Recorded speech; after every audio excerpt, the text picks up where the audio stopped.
जय श्री कृष्ण। हमें अपने कर्मों का फल अवश्य ही भुगतना पड़ता है, क्योंकि मनुष्य ही अच्छे और बुरे कर्म करता है, पशु नहीं। इसलिए हमें अपने कर्मों का फल अवश्य भुगतना पड़ेगा, चाहे देर हो या सवेर। कर्म सिर्फ हमें भुगतने ही पड़ेंगे। इसलिए कर्म करने से पहले एक बार अवश्य सोचें कि क्या मैं ये सही कर रहा हूँ।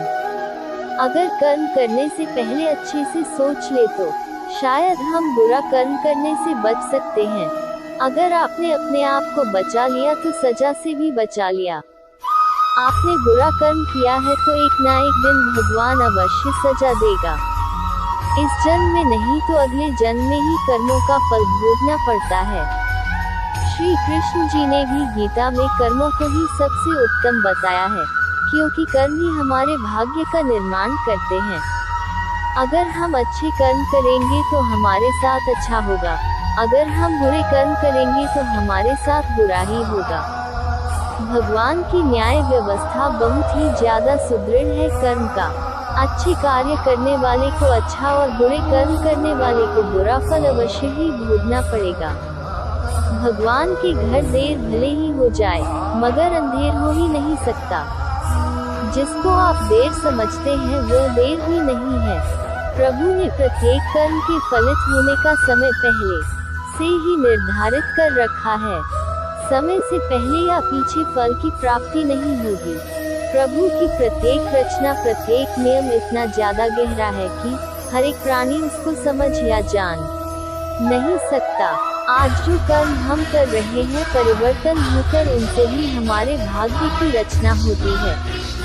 हमारे भाग्य के निर्माता हम खुद ही हैं, और प्रत्येक मनुष्य को उसके भाग्य के अनुसार उसे फल या कुफल अवश्य भोगना ही पड़ेगा।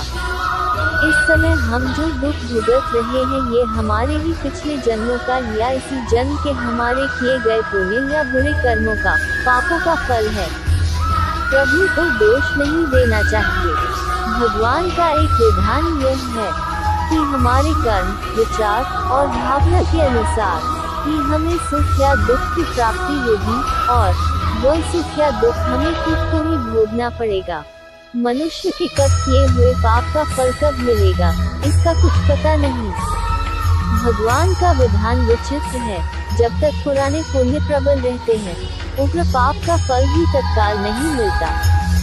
जब पुराने पुण्य खत्म होते हैं, तब पाप की बारी आती है। मगर सत्संग दंड को कम कर सकता है या फिर कुछ प्रसाद के रूप में भी दे सकता है। अपने दुखों को हंस हंस कर झेलो या रो रो कर झेलो, ये हमारे कर्मों का फल है, तो हमें अवश्य ही झेलना पड़ेगा। फिर रो कर क्यों झेले? रोने से कष्ट दुगना हो जाता है और हंसते रहने से आधा हो जाता है। जिस दिन पाप कर्म हो जाए तो अगले दिन उपवास रखो, यह एक उत्तम समाधान है। ये कर्म भूमि है, कर्म तो करना ही पड़ेगा। कर्म नहीं करोगे तो पाप चढ़ेगा। जैसा कर्म होगा वैसा ही फल ही भोगना पड़ेगा। फिर दुष्कर्म क्यों करे? प्रत्येक कर्म प्रभु को याद करके करेंगे, तभी अच्छे फल मिलेंगे। धन, दौलत, सुयश, खुशियाँ, सफलताएं, सुखी परिवार सब मिलेंगे। रोना हमारे कर्मों का फल है, और पीड़ा, दुख, बीमारियों, आफत, दुखी परिवार, रोना हमारे ही बुरे कर्मों का फल है। भूतकाल में हमने जो किया था उसका फल हमें अब मिल रहा है।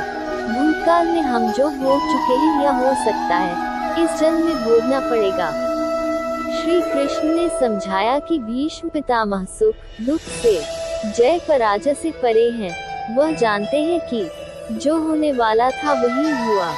भीष्म पितामह ने श्री कृष्ण से कहा कि हे भगवान, मैंने ध्यान करके अपने 73वें जन्म तक देखा, मैंने तो कोई कुकर्म नहीं किया, फिर मुझे बाणों की शैया पर क्यों सोना पड़ा?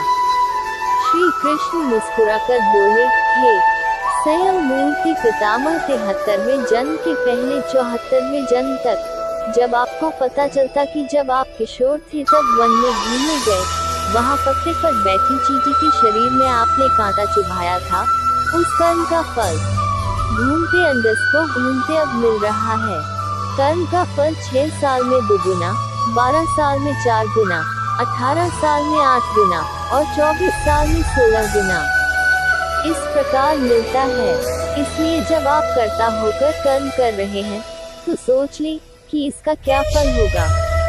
इस वीडियो में इतना ही, फिर मिलेंगे अगले वीडियो में। तब तक आप स्वस्थ रहिए, मस्त रहिए और अपना ख्याल रखिए। और हाँ, अगर आपको मेरी यह वीडियो अच्छी लगी हो तो लाइक एवं सब्सक्राइब जरूर करें, जिससे आपको ऐसी ही ज्ञानवर्धक जानकारी मिलती रहे। जय श्री कृष्ण, राधे राधे।